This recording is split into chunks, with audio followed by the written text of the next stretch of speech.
Bonjour, bonsoir et bienvenue sur cet épisode du podcast 1001 ambitions. Le podcast qui met en lumière les 1001 projets qui naissent chaque jour autour de nous et qui méritent chacun leur petit coup de pouce. Je m'appelle Maëlle et je serai votre hôte, étudiante en communication et constamment à la recherche de nouveaux projets à mettre en avant. Je vais aujourd'hui vous présenter l'un d'eux. Si ce podcast vous plaît, n'hésitez pas à lui mettre une note et un commentaire pour lui donner à lui aussi son petit coup de pouce. Je vous remercie d'avance et je vous souhaite à toutes et à tous une bonne écoute.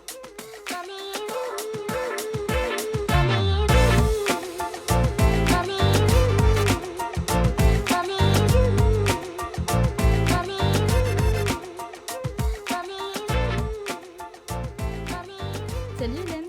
Bonjour Maëlle. Donc aujourd'hui j'accueille Hélène, la créatrice d'ABC Livre. Vous me demandez sûrement ce qu'est ABC Livre. Il s'agit d'une entreprise qui vous accompagne au long des différentes étapes de l'écriture dans son sens général.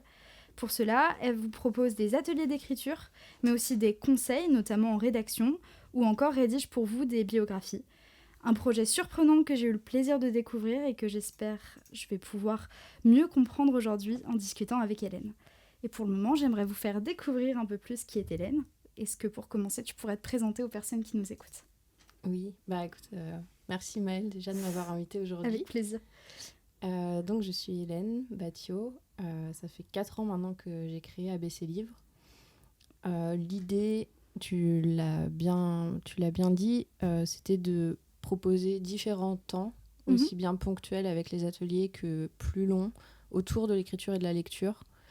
Parce que moi, c'est une passion, c'est un truc qui m'anime au quotidien. Et que j'avais envie que ça redevienne plus accessible et aussi plus fun pour tout le monde. Ok. Et tu as fait des études dans le domaine, toi ? J'ai fait des études en métier du livre, ouais. Okay. J'ai fait un IUT information communication, où il y a une option métier du livre qui est générale dans le sens où elle forme aussi bien des libraires que des bibliothécaires que les métiers de l'édition. J'ai continué en licence pro, en édition. Je suis partie en Erasmus en Écosse. Okay. Je voulais bosser, mais j'ai vite compris que ça allait être compliqué parce que c'est quand même un secteur assez bouché. Ouais. Et donc, je me suis inscrite en master en édition en alternance. D'accord. En me disant comme ça, je continue de rencontrer du monde, d'être en poste, d'apprendre vraiment concrètement le métier. Et là où j'ai eu de la chance et le bon moment, c'est que mes 2 ans d'alternance se sont bien passés et qu'à la fin, ils m'ont proposé de rester en CDI. Ah, cool. Donc j'ai commencé comme ça pendant plusieurs années en maison d'édition avant de me décider à bouger. Ok. Et elle t'est venue d'où l'idée de créer ABC Livre ? Elle est venue que j'étais partie à Paris pour les études et parce que toutes les maisons d'édition sont là-bas, mais que je suis vendéenne et que je ne voulais pas vivre toute ma vie à Paris. Et que je me suis éclatée pendant tout un moment, j'ai appris plein de trucs, c'était très chouette, mais sur le long terme, je ne voulais pas rester là. Ouais.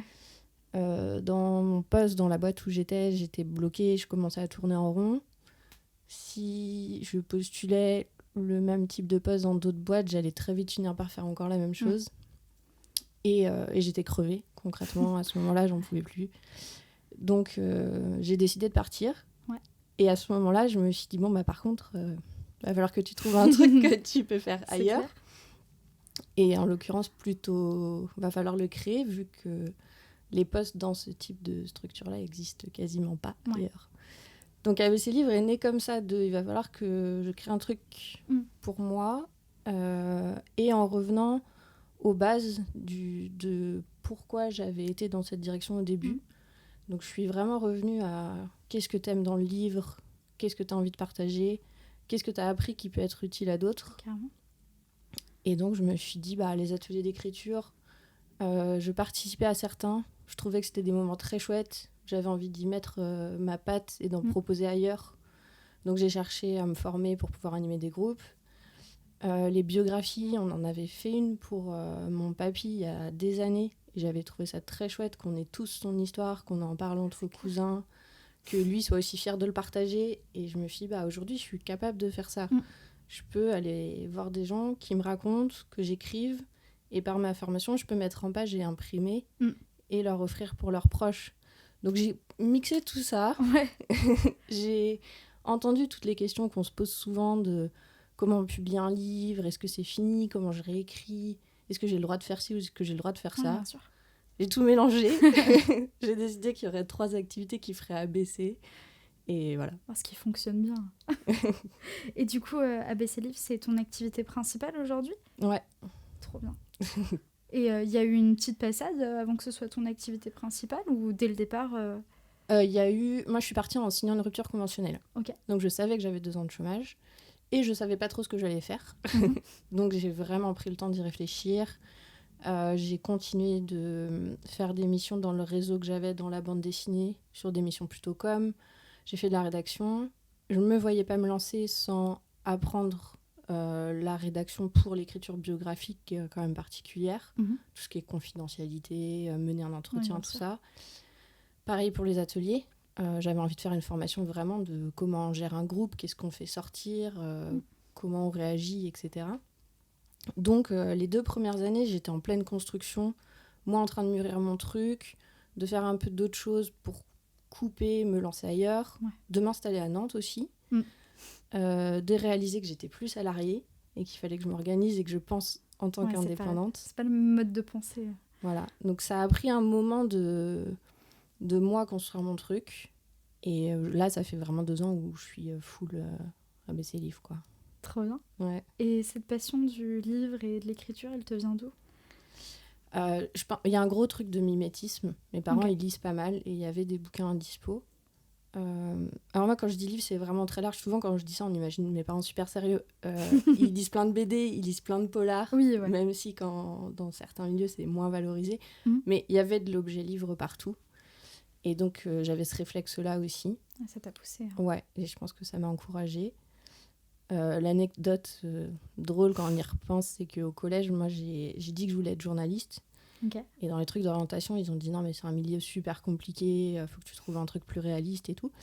Et je suis partie dans l'édition, ce qui est à peu près aussi bouché et aussi réaliste. Et là, ils ont rien dit. Bon. Et là, je suis juste pas tombée sur la même personne, disons. Ouais, bon. Mais en tout cas, il y avait clairement un truc dans la transmission et l'écrit et le partage de savoir aussi, quoi. Ouais, c'est clair.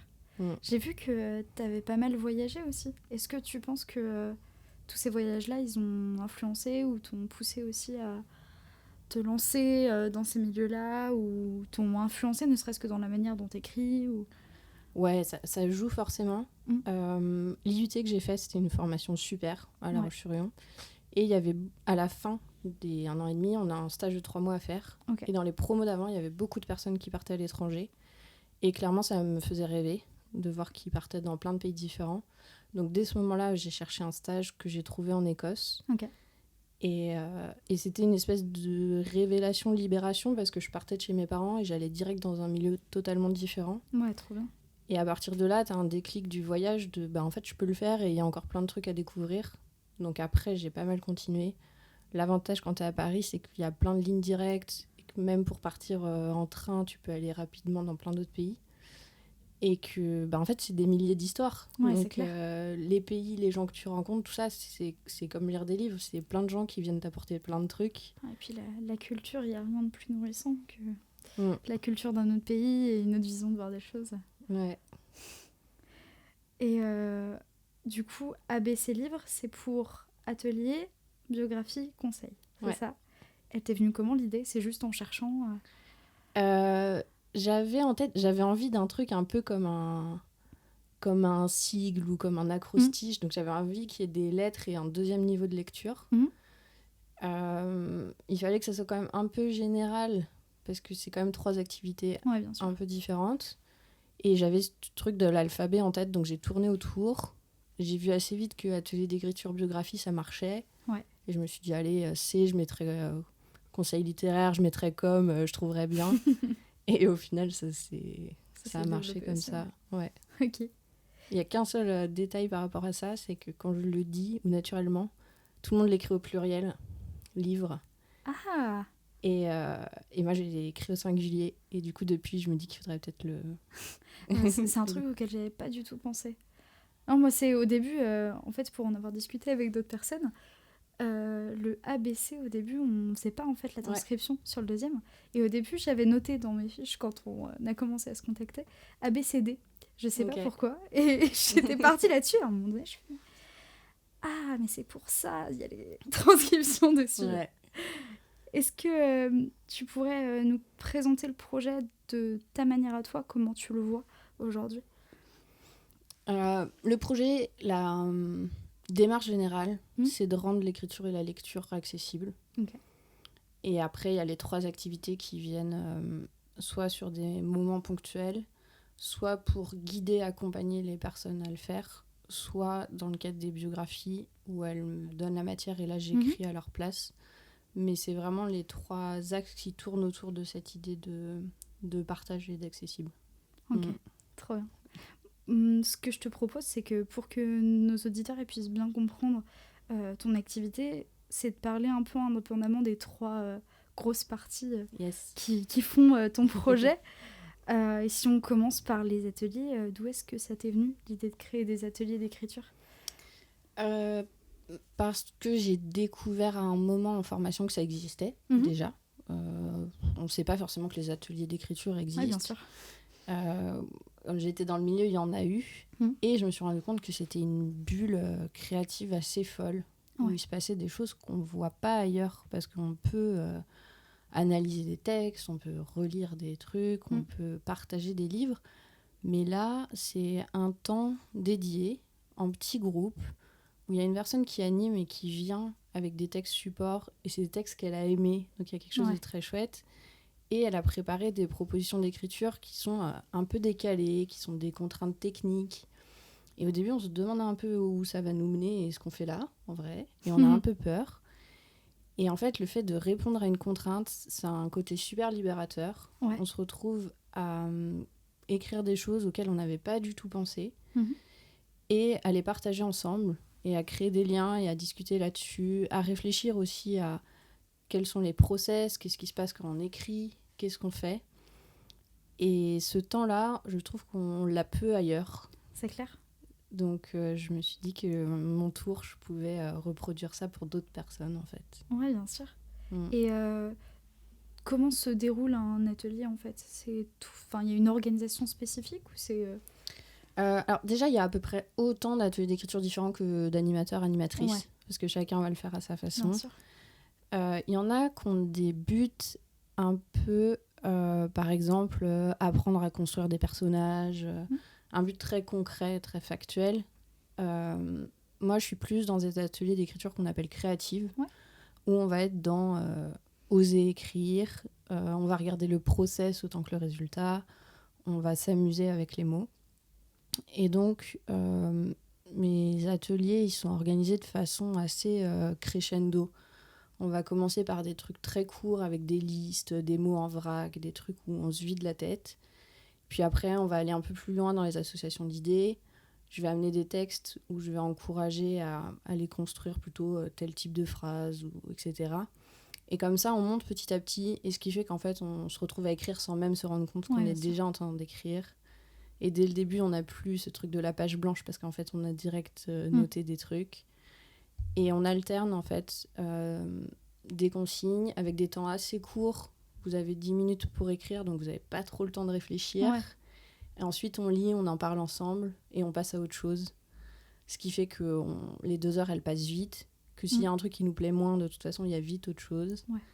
Et qu'on a le temps d'en parler surtout ensemble. On n'est pas tout seul enfermé dans notre truc avec notre papier. Et il y a des prérequis pour pouvoir participer à un atelier ou c'est... Non, juste, je dis toujours juste d'en avoir envie en fait. Ouais, bien sûr. Faut être curieux de ça. Soit on écrit déjà de son côté, mais on trouve qu'on tourne en rond, on a un peu envie de changer. Soit c'est quelque chose qu'on aime faire, mais on prend jamais le temps. Et voilà, donc on s'inscrit 2 heures. Là, on sait que c'est le lieu et l'espace pour. On est avec des personnes qui ont un peu les mêmes affinités, ce qu'on n'a pas forcément dans notre entourage pour en parler. Donc non, juste on en a envie. Je dis toujours que c'est pas un cours. Donc en fait, je vais jamais aller regarder la feuille, je vais jamais corriger les fautes, on s'en fout, c'est pas le sujet.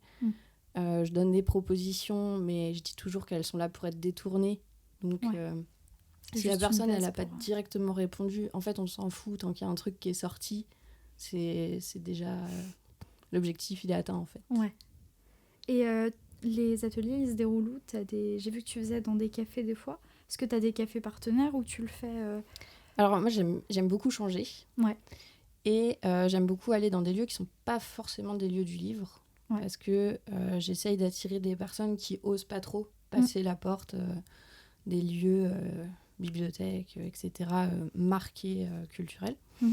Donc je vais dans des cafés le soir, le samedi matin. Je change chaque mois parce que comme ça, en même temps, on découvre un autre quartier, on découvre un nouveau lieu. Ça fait vivre un espace local qui à chaque fois nous sort des super boissons, des super trucs à grignoter. Et depuis 1 an et demi, je les ai déclinés en ligne parce que j'en ai annulé en mars 2020 et qu'on m'a dit « Hélène, on s'ennuie chez nous, il faut que tu fasses quelque chose ». Et j'étais sceptique, mais je reconnais que ça fonctionne aussi. Et que c'est plus pratique en termes de logistique. Ouais. Donc aujourd'hui, j'ai un thème par mois qui a une date à Nantes et souvent 2 dates en ligne. Okay. Et chacun prend le moment qui l'arrange pour venir. Trop bien. Et il t'est jamais venu l'idée, avant toute la crise sanitaire, de le faire en ligne pour que, par exemple, des personnes qui ne soient pas sur Nantes ou... En fait, ça m'attirait pas. Ouais. J'avais envie qu'on se voit, qu'on parle, qu'on soit en lien. Et j'avais pas envie de passer mon temps là-dessus, quoi. J'étais ultra sceptique du truc.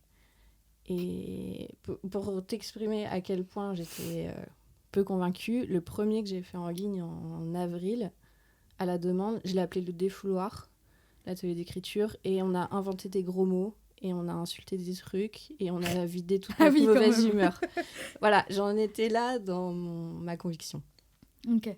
Parce que c'est quelque chose que qui m'a pas heurtée, mais qui m'a interrogée quand j'ai regardé aussi, parce que pour moi, aller faire un atelier, c'est aussi justement partager avec les personnes avec lesquelles tu es. Et comment tu arrives du coup à établir un lien avec les personnes, même si vous n'êtes pas... Enfin, on est ensemble, mais seulement par la discussion, je veux dire. Tu parles pour les ateliers en ligne. Je pense que ça tient beaucoup à la façon dont j'annonce et je communique. Les gens, ils voient le type de personne que je suis et ce que j'ai envie de partager. Quand j'arrive, j'accueille de la même façon. Je rassure pas mal en disant en fait, vous êtes tous dans la même situation. Au moment de lire, tout le monde se dit ce que j'ai fait, c'est nul, et l'autre, c'est carrément mieux. Et ce que je te disais tout à l'heure en disant je vous tends des perches, mais après, vous avez le droit de détourner. Et il n'y a pas de bonne ou de mauvaise réponse. Et comme ça attire des personnes très chouettes, ça crée une belle ambiance super bienveillante où du coup, chacun se dit ok, je peux avoir mon petit monde. Et j'ai toujours comme principe que si à un moment quelqu'un veut pas écrire ou pas lire, bah il dit juste là j'ai pas envie et on passe à autre chose. Donc on crée une sécurité comme ça et normalement tout va bien. Il n'y a pas de gros blocage. Il n'y a pas de raison. Ouais. Et du coup tu changes de thème tous les mois, c'est ça? Ouais, je prends un thème prétexte que je détourne. Des fois c'est lié au lieu. Par exemple j'ai fait des ateliers autour du goût, de la nourriture, tout ça. En été, j'ai fait des ateliers en extérieur à Nantes, donc autour des jardins, des plantes, du voyage, voilà. C'est un prétexte. Après, on le détourne, on tourne autour, mais comme ça, je me mets moi aussi une contrainte. Ouais, bien sûr. Et ça m'aide à choisir des textes, à organiser le... Et du coup, tu arrives toujours avec des textes au départ à faire, pas forcément lire, mais que vous puissiez partager autour de cela, c'est ça? Ouais. Je viens avec des livres, des textes, des extraits que j'ai choisis parce qu'il y avait un axe ou un sujet qui m'intéressait, ou une façon d'écrire qui m'intéressait. Et ce qui fait que souvent je vais lire et je vais dire, bah voilà, là-dedans, je sais pas si vous avez remarqué, il y a tel rythme ou alors il y a tel sujet. Bah, ce que je vous propose, c'est qu'on va adapter ça, etc.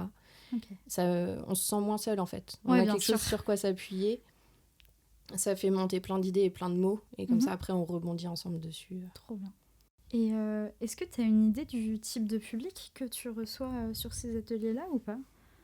Ouais, bah moi, je suis super contente et super fière parce que j'ai envie d'avoir des personnes qui découvrent. Bien sûr. Et j'ai très souvent des personnes qui viennent, c'est la première fois qu'elles font un atelier d'écriture. Trop bien. Et ça, pour moi, c'est une victoire. C'est vraiment super chouette parce que ça veut dire qu'après, elles iront tester d'autres pratiques et lire d'autres choses et voir machin, et qu'elles seront plus à l'aise avec ça. Ouais, bien sûr. Et du coup, pour moi, c'est génial. J'ai beaucoup de femmes, il faut le dire. Dans le livre, dans l'écrit, il y a beaucoup de femmes. Et j'ai tous les âges. C'est lié au fait que, comme moi, je suis plutôt jeune, j'attire des personnes de mon âge en communiquant sur Instagram. Ouais. Et comme j'ai un site, les personnes un peu plus âgées qui connaissent et qui ont plus de temps, elles finissent par trouver aussi. Donc franchement, il y a des profils assez différents. On parle pas de nos métiers, par exemple. Ouais. Donc on vient là, on dit juste, voilà, je viens de Nantes, je suis fatiguée ou je suis en forme ce soir, et après on y va, ou j'aime bien tel auteur. Mais je sais pas ce qu'elles font dans la vie. Oui, le but, c'est pas de s'étaler sur le reste, c'est juste de venir et d'écrire. Et il y a moins de niveaux comme ça, en fait. Y a pas de... c'est clair. Mais du coup, autant une personne, on va dire, de 15 ans qu'une personne de 80 pourrait venir pour participer à un atelier, en fait. Ouais. Après, je sais que j'ai des consoeurs, par exemple, qui font des ateliers dédiés plus enfants ou plus adolescents, et qui vont faire des trucs un peu plus ciblés. Mais ouais, moi, clairement, à partir du moment où la personne elle en a envie, à partir de 15-16 ans, où elle se sent à l'aise dans le groupe, bien sûr. Il n'y a pas de souci. Trop bien. Et du coup, c'est quel tarif pour quelqu'un qui voudrait s'inscrire sur un atelier ? Alors, tous les ateliers en ligne, ils sont à 20 €. Ok. Et quand on est à Nantes, souvent, on est à 25 ou 30, parce qu'il y a une petite partie qui va à une conso pour le lieu où on est. Ouais, ok. Donc, c'est plutôt simple. Puis plutôt abordable pour 2 heures d'écriture. Pour être tout à fait sincère, je m'attendais à plus. Donc, bon, bah écoute, est-ce que tu as quelque chose à rajouter sur les ateliers, ou quelque chose dont tu voulais peut-être nous parler Écoute, je pense qu'on est pas mal. On est pas mal ? Ouais. Bon, on va parler de la belle biographie que j'ai sur la table actuellement.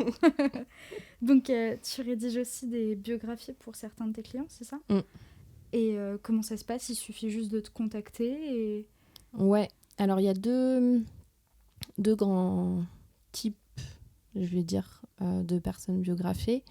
Soit la personne vient et elle me dit « j'ai envie d'écrire mon histoire ». D'accord. Et très souvent pour la partager à ses enfants et petits-enfants.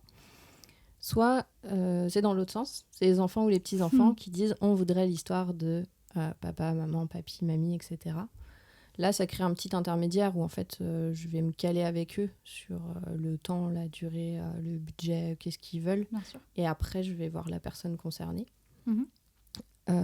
Au final, ça revient au même. Il y a une personne qui me raconte son histoire. On fait des entretiens que j'enregistre. Ouais. Ce qui me permet après de pouvoir tout taper, d'avoir la parole brute. Et ce qui me permet d'être super disponible tout le temps où on discute, parce que j'ai moins à prendre de notes ou à me soucier. Et après, je vais avoir une grande phase d'abord transcription, puis orga et réécriture, pour qu'on arrive à un livre qui lui ressemble. Donc moi, c'est vraiment... j'essaye pas de transformer ça en un truc ultra littéraire. C'est plus, je vais trouver les expressions de la personne, son rythme, sa façon de s'exprimer, et je vais essayer de retranscrire ça pour que ça soit vraiment comme si c'est elle qui l'avait écrit et qui parlait, et surtout que ses proches, elles le reconnaissent en fait. Bien sûr. Que ça paraisse pas un truc avec de la distance. Et voilà. Et c'est seulement des biographies que tu fais, ou ça peut être de l'aide à la rédaction sur un sujet ça va être plus sur ta partie conseil dans ce cas-là, je suppose. Ouais, c'est ça. Okay. En gros, si la personne a déjà commencé à écrire ou qu'elle a envie de le faire elle-même mais qu'elle sait pas comment, je vais plus mettre ma casquette conseil coach et du coup, je vais la laisser garder la main là-dessus. Ok. Et combien de temps, toi, ça te prend de faire une biographie ? Parce que moi, c'est une question que je me suis posée. Je me suis dit, mais ça doit prendre un temps monstre. En plus, quand tu dis que tu enregistres, donc ça veut dire aussi faire de la retranscription derrière de tout ce qui a été dit. Ouais, la transcription, c'est pas le meilleur moment. Je me doute. Mais en vrai, ça m'aide énormément, parce que quand tu te transcris, t'as toutes les infos qui reviennent. Et donc, je commence dans ma tête à structurer et à voir où je vais aller. Donc, c'est une étape importante. Oui, ça prend du temps. En vrai, ça prend un gros mois de travail, on va dire. Sauf que c'est étalé sur 6 mois à peu près. Parce qu'entre les premiers rendez-vous, un peu de temps avant le moment où on se revoit, la transcription, le moment où je vais rédiger, ensuite quand j'ai un premier texte, je l'envoie à la personne. Je fais un dossier, un peu comme les dossiers étudiants reliés à Spirale. En disant à la personne, vous corrigez, vous notez tout ce que vous voulez. Et ensuite, j'intègre les corrections, avant que ça parte à l'imprimeur. Ok. Donc c'est elle qui a le dernier mot, qui a tout validé avant. Si finalement il y a des trucs qu'on enlève, on enlève. S'il y a des trucs qui sont mal dits, voilà. S'il y avait un prénom, un truc qui manquait, Oui, bien c'est sûr. bon. Et donc, voilà, entre les entretiens et toutes ces étapes-là, souvent il y a à peu près 6 mois, des fois 9, pour que le livre il soit fini et qu'il soit imprimé, quoi. Ok, trop bien. Moi, et puis pour expliquer à nos auditeurs, Hélène a eu la gentillesse de me ramener un bel exemplaire que j'ai sous les yeux et qui donne très très envie. Et du coup, donc, ils sont imprimés sous forme de livres. Est-ce que tu travailles avec des imprimeurs en particulier sur Nantes ou...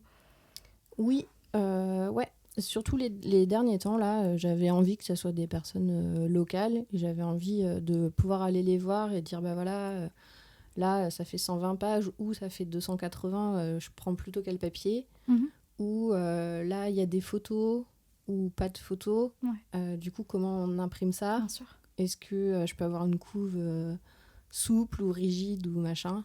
Donc, c'est super chouette de bosser avec des gens en Ouais, direct ouais. et en local. Pour ça, ça change tout. Donc, ça dépend, ouais. Ça dépend de la pagination. Là, maintenant, je passe quasiment tout à Nantes avec un imprimeur qui Ouais. est sur l'île de Nantes et qui est très chouette. Ok. Et voilà, et qui a des papiers en plus qui sont issus de forêts gérées de façon à peu près clean, avec des encres pas trop dégueu. Ouais. Et ça fait du bien quand même. Oui, bah c'est toujours mieux d'avoir un projet responsable quand on peut.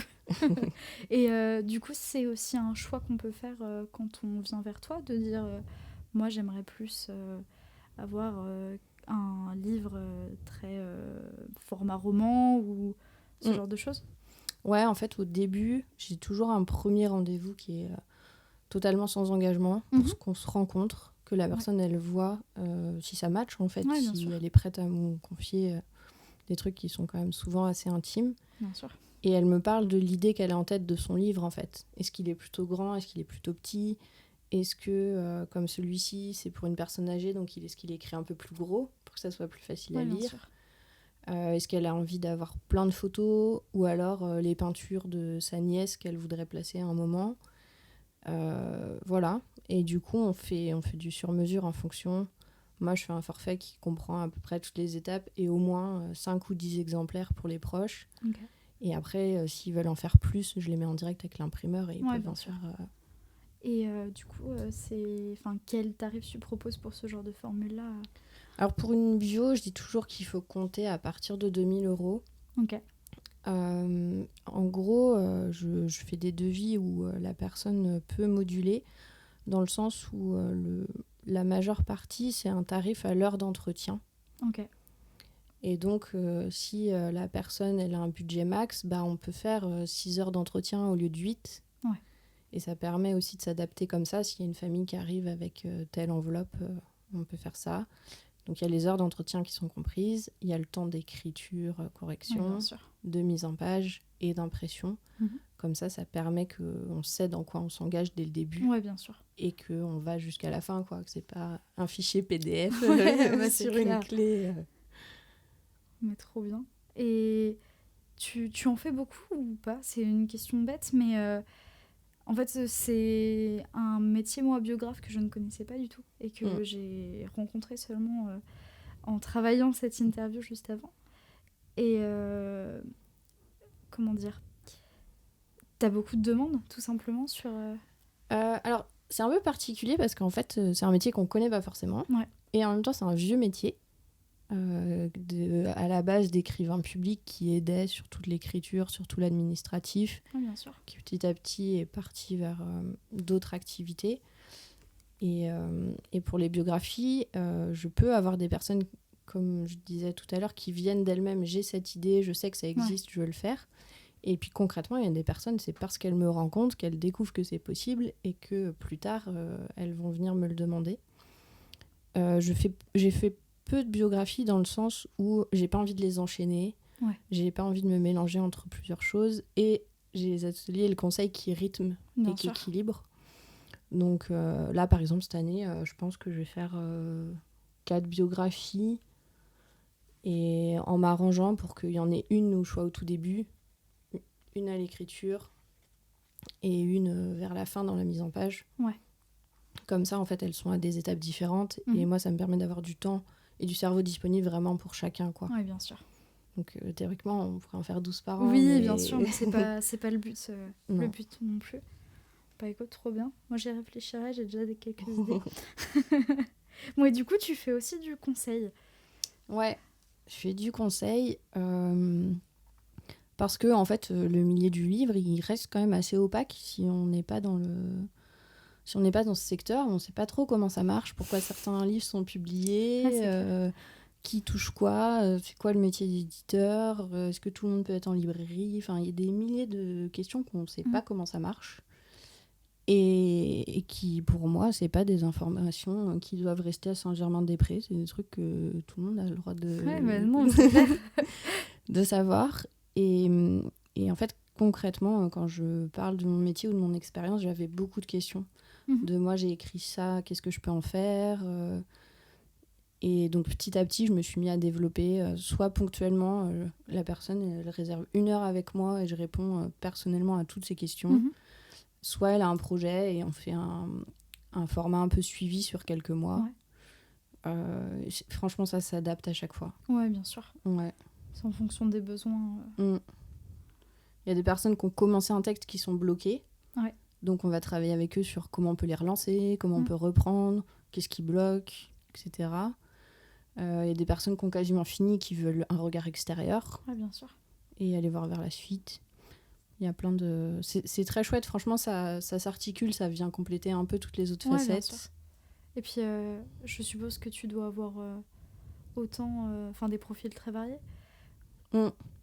Ouais, bah, y a aussi pas mal de récits de vie, au final, ça se recroise. Et ouais, pour le coup, des personnes de tous âges, de tout milieu, de tout.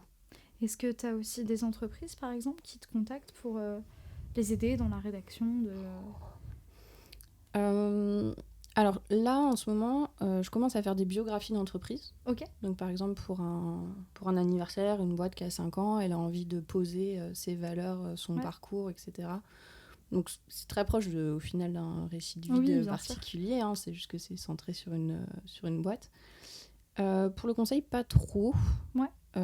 Parce que, en fait, aujourd'hui, il va y avoir tellement de métiers. Si je sens que c'est une entreprise qui a besoin de rédaction... web, je vais l'envoyer vers des personnes dont c'est vraiment le cœur de métier.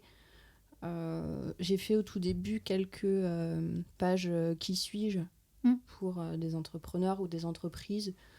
Je le fais ponctuellement quand il y a une demande et que ça correspond, en fait, que je vois ce que je peux apporter. Sinon, moi, il y a plein de trucs de rédaction que j'envoie vers d'autres personnes qui font leur job très bien. Et est-ce qu'il y a un projet de conseil, notamment, par exemple, qui t'aurait marqué et dont tu pourrais nous parler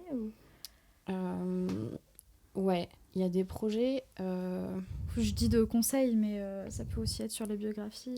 Bah écoute, je pense que ça va lier les deux, parce que j'allais te parler d'un projet que j'ai accompagné et qui est à l'origine un récit de vie. Alors, c'est le moment joyeux. C'est une femme qui attendait un enfant et dont les tests analyses ont révélé de fortes anomalies génétiques. Du coup, avec son mari, ils ont décidé d'interrompre la grossesse parce qu'en France, on peut faire une interruption médicale de grossesse jusque quasiment à la naissance. Et elle a décidé d'écrire ce moment de sa vie-là parce que, en fait, ça concerne des milliers de personnes chaque année en France, mais qu'on trouve peu de témoignages. Et que quand on est dans ce cas-là, à cette étape-là, on a besoin de savoir qu'on n'est pas seul. Qu'elle n'avait pas trouvé à ce moment-là. Qu'aujourd'hui, toute cette thématique du deuil périnatal, on commence à en parler, mais il y a encore peu de ressources. Et donc, elle a écrit tout ça. Moi, je ne suis pas intervenue sur le texte. Je l'ai aidée à, juste à la fin, la mettre en page et à l'auto-éditer pour qu'il soit disponible. Pour que si aujourd'hui, quelqu'un fait une recherche en ligne ou qu'elle en parle, il peut commander le livre, il peut l'avoir. Et ils peuvent en parler entre personnes et que ça aide. Donc là, c'est ce sujet-là qui est très fort. Mais ça peut arriver sur plein de maladies, plein d'expériences de vie, plein de parcours. Et c'est là où je vois l'importance que ça a, en fait. J'ai vécu une expérience, j'ai appris quelque chose, je vais le partager à d'autres parce que ça va aider aussi. Ouais, c'est clair. Un beau projet, triste malheureusement, mais Mais c'est vrai que c'est des choses dont on parle pas assez. Il y a des projets qui sont durs et on me dit souvent tu dois entendre des trucs horribles, etc. Mais alors déjà, je suis pas psy. Ouais. Si je vois quelqu'un qui est en souffrance, je le redirige dès le début en disant que c'est pas le bon moment. Oui, bien sûr. Et donc en face de moi, j'ai des personnes qui ont vécu des trucs très difficiles, mais qui sont capables de dire aujourd'hui voilà ce que j'en ai appris, voilà comment j'avance, voilà ce que je propose aux autres. Donc finalement, j'ai des belles histoires en fait. Oui. Avec des moments difficiles, mais des personnes que je trouve super fortes et super inspirantes et qui ont quelque chose à partager. Ouais, et puis la sincérité, malheureusement, elle vient aussi de ce type de moments qui sont très intéressants à partager, même si ce sont des moments pas faciles à passer. Et du coup, c'est un tarif à l'heure pour tout ce qui est conseil Ouais, on fait du sur-mesure, ouais. Ok. Ouais, ça va être en fonction de comment tu le sens et de comment ça se passe et ce qu'il y a à faire en fait. Ouais, ça va être la personne. Est-ce qu'elle arrive dès le début à cerner le temps qu'elle a besoin ou est-ce qu'on commence et on renouvellera enfin, ça dépend de plein. Ouais. Bah oui, ça doit dépendre de beaucoup de facteurs. En fait, ce que je trouve très intéressant dans ton projet, et c'est ce qui m'a frappé dès le départ, c'est qu'il est très diversifié. C'est le même thème pour toutes les activités que tu peux faire, mais on est vraiment sur des activités poussées jusqu'au bout, mais qui restent avec une grande marge de manœuvre. Clairement, ouais, c'est très large. Il y a des jours où je me dis vraiment, tu fais des choses différentes, tu jongles entre... Et du coup, c'est pas non plus facile. Enfin, quand tu te présentes, tu dis que je suis biographe, il manque une partie, si machin. Donc, merci, j'ai abaissé le livre et tout rentre dedans. c'est quand même pas facile à pitcher en 10 secondes autour d'un verre. Mais en fait, ça me va, dans le sens où ça se nourrit les uns des autres. Et surtout, je me dis que les personnes qui ont besoin, elles pourront tirer le tiroir qui leur correspond. Oui, bien sûr. Et du coup, si je te demande une journée type, aujourd'hui, ça va être compliqué, je suppose, avec toutes les activités. C'est une bonne question. Parce qu'en plus, sinon c'est pas rigolo, il y a quand même toute une partie du temps quand t'es indépendant où tu fais pas ton cœur de métier. Bah, bien sûr. L'administratif. Donc, en fait, voilà, il y a une partie dans la journée... Voilà, où tu fais de l'administratif, où tu fais de la com aussi beaucoup. Hein. Ouais, bah bien sûr. Donc mes journées, ne ressemblent pas à grand-chose. Elles ne se ressemblent pas entre elles. Moi, je sais que, par exemple, l'après-midi, j'aime avoir des gros blocs de temps. Ouais. Donc ça peut être un gros bloc rédaction, ça peut être un gros bloc mise en page. Ce matin, j'ai fait 2 heures de mise en page d'un seul coup. Ou 2 heures préparation d'atelier où je fais des recherches, je lis des trucs et je construis. Et le matin, je vais plutôt avoir tendance à faire de l'administratif, faire un devis, répondre à des mails pour caler un lieu, une date, un machin, envoyer des documents à une personne en demandant si c'est bon et si on continue dans ce sens-là. Voilà. Ouais, c'est à l'image du projet. C'est qu'il y a trop de choses. Mais parce que j'ai fait aussi, moi, ce qui m'intéresse, c'est ce qui me... c'est ce qu'il faut. Ce qui me motive, donc je le souhaiterais à personne. Non, et puis il faut pas se limiter, surtout quand c'est des belles idées comme ça. Et bon, sans forcément nous donner d'exclus, même si moi j'aime bien ça, est-ce qu'il y a un autre domaine de l'écriture qui pourrait t'intéresser pour développer une autre partie d'ABC Livre par la suite ? Là, depuis quelques mois, je suis en train de développer la partie B2B. Ok. Donc, que ça soit les biographies d'entreprise, comme je disais rapidement, mais aussi les ateliers d'écriture en entreprise. Ok. Typiquement, par exemple, sur une journée team building séminaire, on peut faire un escape game le matin. Mais j'ai envie d'aller proposer 2 heures d'atelier d'écriture où on joue, où on partage ensemble, où on se lâche un peu et où on rigole pas mal. Carrément. Donc en vrai, ça, je pense que ça va être l'axe des prochains mois. Ouais. Ça va être d'emmener un peu plus loin ce que je fais déjà, mais vers d'autres types de structures, mais en gardant le côté que c'est fun et que c'est drôle et qu'on va bien rigoler ensemble. Donc, trop bien. Ouais. Et en termes pratiques, c'est toi qui gères aussi toute la partie com, réseaux sociaux, etc. Ouais, après, je demande beaucoup conseil autour de moi à Ouais. d'autres indés, des personnes que j'ai rencontrées ou que je connais qui sont plus dans la partie web. Mhm. Au début, j'ai beaucoup demandé à ce qu'on me forme, à ce qu'on m'explique, Ouais. voir ce que je pouvais faire à ma façon, que ce soit pour le site ou pour les réseaux sociaux, etc. Mais, parce que ça m'intéressait aussi. Donc Ouais. j'avais un peu envie de comprendre comment ça marche et ce que je pouvais en faire. Mhm. Après, de plus en plus, si je peux, j'essaye de refiler des trucs Mhm. parce que c'est super chouette, par exemple, de bosser avec une graphiste qui a fait des visuels qui sont sur le site ABC Livre aujourd'hui. Elle est carrément meilleure que moi parce que c'est son métier et c'est trop cool de bosser à deux et ça emporte tout un peu plus loin.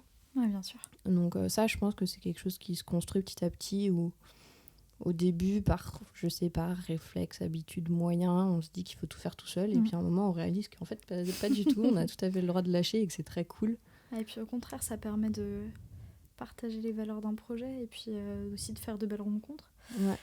Ouais. Donc et c'est très chouette d'avoir la liberté de choisir avec qui on bosse, en fait. Ah, c'est clair. Donc, Et du coup, j'ai vu sur Instagram que tu publiais aussi des recos livres. ouais. Est-ce que c'est quelque chose sur lequel tu t'imposes un rythme ou c'est juste, voilà, t'as eu un coup de cœur sur ce livre et du coup tu veux en parler ou... En fait, je lis pas mal. Donc j'ai à peu près toujours des bouquins dont j'ai envie de parler. Ouais. Et mon compte Instagram, à l'origine, était beaucoup autour des lectures. Ouais. Et petit à petit, je me suis mise à parler plus de mes activités parce qu'il y a un lien. Mais c'était beaucoup... en fait, j'ai lu un truc cool et j'ai envie de le partager avec bien vous sûr. parce que vous allez... vous devriez kiffer aussi. Et j'adore... Pour ça, j'adore Instagram. C'est vraiment...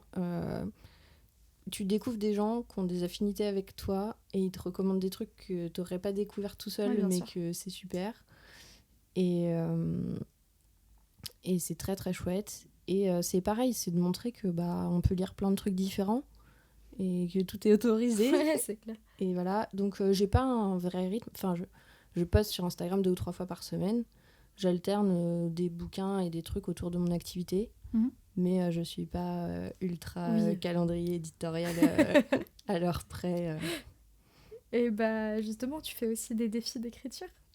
Tu peux nous en parler un peu parce que moi j'ai trouvé ça génial. Je C'est connaissais vrai. pas du tout et j'ai trouvé qu'en fait c'était un super bon moyen de se repousser un peu dans ses limites et de repousser son imagination et de se mettre dans un cadre justement, même tout seul chez soi, de se donner un propre défi d'écriture sans forcément du coup se rendre sur un atelier. C'est... Je sais pas, je trouve ça trop bien. Écoute, avec plaisir. C'est aussi que, comme je l'ai fait là en te parlant, il faut réussir à expliquer ce que c'est qu'un atelier et ce qui s'y passe, ou ce que c'est qu'écrire et ce qu'on y fait en général. Et je me suis dit, mais en fait, les petits moments qu'on a en début d'atelier, où on se dérouille un peu le poignet, ou les choses que j'utilise moi quand je suis un peu bloquée sur un texte pour me relancer, en fait, ces moments-là, je peux les isoler et les partager, et que ça prouve ce que je dis, qu'en fait, en quelques minutes, on peut sortir des choses, que ça n'a pas besoin d'être super abouti, mais que ça a quand même le mérite d'exister. Et j'avais envie de tester la vidéo aussi, donc ça, c'est un projet que j'ai fait avec Cyril, si tu nous écoutes. Je lui ai dit, faut que tu filmes, ce sera pas... un réel où les gens ils dansent et où ils montrent des trucs, ce sera une main en train d'écrire, mais je suis sûre qu'on aura envie de lire la fin de la phrase, donc on va suivre. Et donc on a fait cette petite série là qui sort le premier dimanche chaque mois. Je poste une vidéo avec un défi d'écriture. Trop bien. Ouais. Et du coup, j'ai vu que tu faisais aussi certains salons du livre, etc. Est-ce que c'est quelque chose que tu essayes de favoriser, de te rendre sur les salons pour pouvoir rencontrer un peu de futurs clients ou ce genre de choses, ou c'est un plus pour toi de... C'est un plus. Quand j'étais en maison d'édition, j'étais à l'événementiel, donc je faisais beaucoup de salons, j'organisais les salons. Ouais. Donc après une certaine période, je ne pouvais plus voir les salons, parce que j'en avais trop fait. Mais en vrai, c'est des super lieux d'échange, où il y a du monde et où on parle et où on découvre des chouettes bouquins et des chouettes auteurs et autrices. J'en ai fait ponctuellement parce qu'on m'a demandé de venir animer un temps atelier à Châteaubriand et que c'était tout à fait le lieu et que c'était très chouette, donc ça m'allait. Donc aujourd'hui, c'est plus, je suis disponible en fait, s'il y a des lieux ou des événements qui ont envie de proposer une animation un peu différente, un peu ponctuelle autour de l'écrit, je vais venir et je vais m'adapter au lieu, au thème, au public, et on va créer un truc qui va venir enrichir la programmation en fait. Trop bien. Ouais. Et plus terre à terre, c'est quoi les difficultés que toi t'as rencontrées en créant tout ce projet-là ? Ah là là. C'est la question qui... Ouais. Alors vous avez 2 heures ou... C'est ça, la question qui fâche. Non, honnêtement, j'ai pas eu de grosses difficultés, genre blocage, grosse galère. Ouais. Parce que, comme je le disais tout à l'heure, déjà j'avais 2 ans pour construire mon truc et voir si je commençais à gagner de l'argent ou pas. C'était pas un projet qui sortait... Donc, gros confort en vrai, vraiment, on a une chance, on n'a pas une chance, on a des droits qui ont été votés par des décisions politiques. Et le chômage, c'est une période géniale pour construire des choses. Ouais, bien sûr. Et pour rebondir et pour après avoir une activité qui est viable et qui fait bosser d'autres personnes. Donc, pourquoi je voulais dire ça ? Parce que moi, c'est ce que je disais tout à l'heure, j'ai eu besoin de ce temps-là pour changer mon état d'esprit. Pour que ce truc où au début je me disais ça sera une activité parallèle ou un mi-temps, juste mon cerveau s'autorise à se dire en fait tu peux en faire ton métier et ton activité. Donc en fait ma plus grosse difficulté, si on peut dire, ça a été juste moi de me mettre dans ce mode-là, de m'autoriser à le faire, c'est pas facile, d'assumer que c'est ça que je fais, de m'organiser, d'essayer, même s'il y a tout un moment où tu fais des choses et il se passe rien. T'as l'impression que tu parles dans le vide de l'internet et voilà. Que tu rencontres des gens qui te disent c'est trop cool et en fait ils te rappellent jamais. Et c'est long. Et en fait un jour que tu te rends compte que en fait ces personnes elles t'ont pas rappelé directement mais elles en ont parlé à d'autres qui viennent vers toi ou alors elles ont juste mis 1 an à convaincre leur grand-mère et que voilà. Et moi je suis pas très bonne en patience en général dans la vie. Donc ça a été compliqué pour moi de me dire ça réagit pas tout de suite. Mais c'est comme ça en fait. Enfin, c'est normal que quelqu'un qui découvre une activité qui savait pas que ça existait, va pas signer direct. Elle va mettre plusieurs mois à y penser avant de revenir, avant de décider. Et puis c'est aussi le propre de l'auto-entreprise, c'est que ça prend du temps au début à se mettre en place, à se construire un public. Il y a plein de choses, mais en même temps, je le referais exactement pareil, en fait. Ouais. Moi, j'avais besoin de temps pour me construire. J'avais besoin de temps pour tester des trucs et en adapter, pour apprendre des nouveaux métiers que je ne savais pas faire, pour savoir qu'est-ce qu'on doit mettre comme mention obligatoire sur une facture, en fait. Mais c'est le truc qui revient à chaque fois, c'est les démarches administratives. Hein. C'est un grand bonheur. Mais c'est même pas... ça me dérange même pas, tu vois. Non, mais c'est juste que tu te retrouves à te poser des questions que tu t'étais jamais posées. Ou juste à te dire, j'ai fait un devis, mais c'est trop cher, la personne, elle voudra jamais, je vais le diviser par 2 avant de l'envoyer. Mais non, ça, c'est la petite voix dans ton cerveau qui te sabote. Mais c'est... Voilà. Mais en fait, un jour, tu te rends compte que déjà, il y a des réseaux d'entrepreneurs, donc t'es pas tout seul, et tu peux aller chercher plein d'infos. Et les gens, ils sont prêts à les partager avec toi parce qu'ils sont passés par les mêmes trucs. Et il y a d'autres personnes très chouettes qui font des podcasts où tu peux avoir plein d'infos. C'est gentil. Et en fait... Voilà, t'apprends à trouver les infos. Tu te rends compte que t'es pas tout seul. Tu découvres le kiff aussi de toujours progresser, de te dire que tiens, j'ai envie de tester une vidéo sur Instagram, je vais faire une vidéo sur Instagram. Et je vais pas demander à mon chef de valider au N+2 pour que ça rentre pas dans le budget. Ouais. Et du coup, pour moi, tout ça, ça vaut toutes les galères. Et du coup, tu en parlais, mais quels sont les conseils que toi tu donnerais à quelqu'un qui voudrait se lancer dans un projet similaire ou tout simplement différent? Mon conseil, j'y pensais ces derniers temps, c'est qu'en fait, on va avoir tendance à reproduire. Donc on va se dire, machin il cartonne parce qu'il a je sais pas, un compte LinkedIn de ouf, il faut que je fasse ça pour mon entreprise pour marcher. Sauf qu'en fait, non. Ça ne fonctionne pas comme ça. Enfin, si LinkedIn, c'est ton kiff et que t'es trop à l'aise, vas-y, fonce.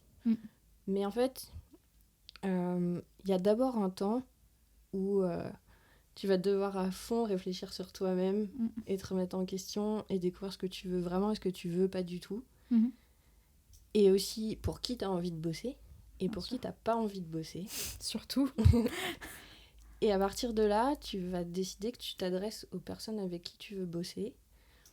Et donc, ces personnes-là, tu vas réfléchir ensuite où est-ce que tu peux les trouver, où est-ce que tu peux les joindre. Et donc, à partir de là, tu commences à faire du tri. Tu commences à te positionner. Par exemple, moi, je sais pas, mes ateliers d'écriture, ils sont pas pour tout le monde. Parce que les gens qui prennent ça ultra au sérieux, qui veulent écrire dans un silence mortuaire, et qui veulent lire et analyser chaque virgule et que surtout on n'en fasse pas une blague, bah c'est pas mon public, mais c'est pas grave. Parce qu'en fait c'est pas ça que j'ai envie de faire. C'est ça. Donc au bout d'un moment t'apprends à assumer, et donc mon conseil c'est ça, c'est de le faire à ta façon.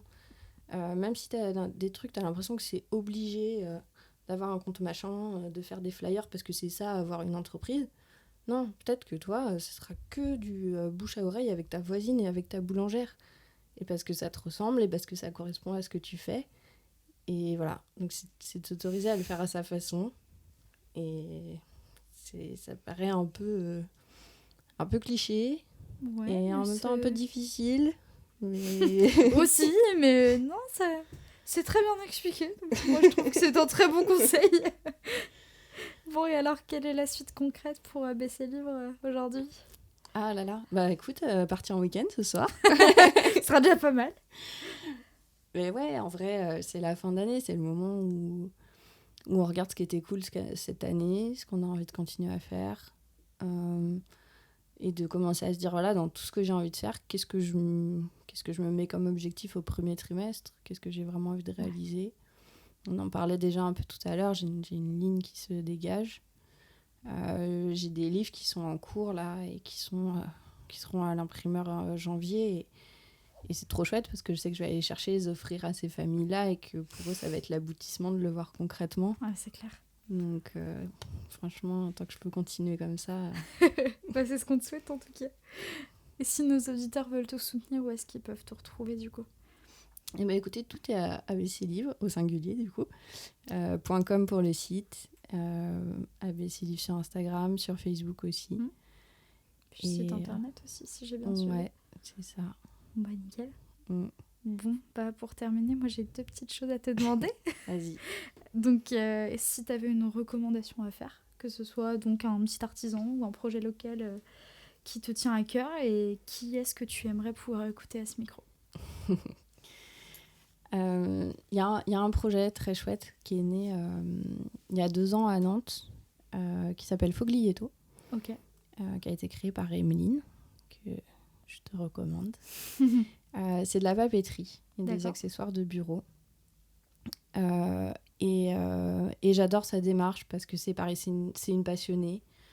Elle a développé des fiches qu'on peut utiliser dans plein d'activités du quotidien et qu'on peut adapter à notre façon de réfléchir. Donc chacun va y trouver son fil. Et pour tout, sa fabrication, elle fait attention d'où les papiers proviennent, elle fait attention au transport, comment ça se passe. Pour les accessoires, elle a été chercher des artisans qui se transmettent des compétences depuis des années, souvent en famille. Et elle est capable de partager ça. Et c'est très chouette en fait de voir qu'on peut se retrouver autour de ça, qu'on peut faire vivre ce type d'entreprise-là aussi. Carrément. Ouais. Bah, écoute, avec plaisir, je vais regarder tout ça. Et la deuxième initiative, c'est une entreprise qui s'appelle Salmon Voyage, que Claire a créée en Vendée, et qui est une très chouette histoire de reconversion et de passion. Et Claire, son principe, c'est qu'elle aide les personnes à organiser leur voyage en faisant toutes les recherches à leur place. Trop bien. Donc tu lui dis, j'ai tel budget, j'ai tel endroit pendant tant de temps, et elle va faire toute la partie de repérage pour toi. Et elle va t'envoyer un doc où tu n'as plus qu'à réserver à la fin. J'ai eu le plaisir de regarder un petit peu son compte Instagram parce que je suis tombée dessus. Et c'est vrai que c'est un très très chouette projet. Et c'est pareil, je trouve que c'est un peu cette démarche de rendre accessible aussi. y a des personnes qui ont envie de voyager mais qui ne savent pas par quel bout le prendre. Bah, avec des intermédiaires comme ça, tu te rends compte qu'il y a des choses qui peuvent te correspondre et que tu as le droit d'y aller. Carrément. Et je trouve que ça fait du bien. Ouais, Et c'est peut-être clair. aussi que je suis un peu frustrée de voyage en ce moment, donc je Bon. l'ai en tête. Je crois qu'on l'est un peu tous. Le voyage reviendra un jour. Merci beaucoup, Hélène. Avec plaisir. Et puis pour les personnes qui nous écoutent, vous pourrez retrouver toutes les références pour retrouver Hélène dans la description et puis poursuivre le podcast. Et puis écoute, bon week-end alors. Merci beaucoup. Merci. Merci à tous de nous avoir écoutés jusqu'au bout. Si cet épisode vous a plu, n'hésitez pas à lui mettre une note et un commentaire pour le soutenir. Je vous invite à aller suivre mes invités sur leurs réseaux sociaux pour leur donner encore plus de visibilité. Quant à moi, je vous donne rendez-vous le mois prochain pour un nouvel épisode de 1001 Ambitions. Et d'ici là, n'hésitez pas à venir me suivre sur ma page Instagram où je vous donne régulièrement de petites exclus sur le podcast. Prenez soin de vous.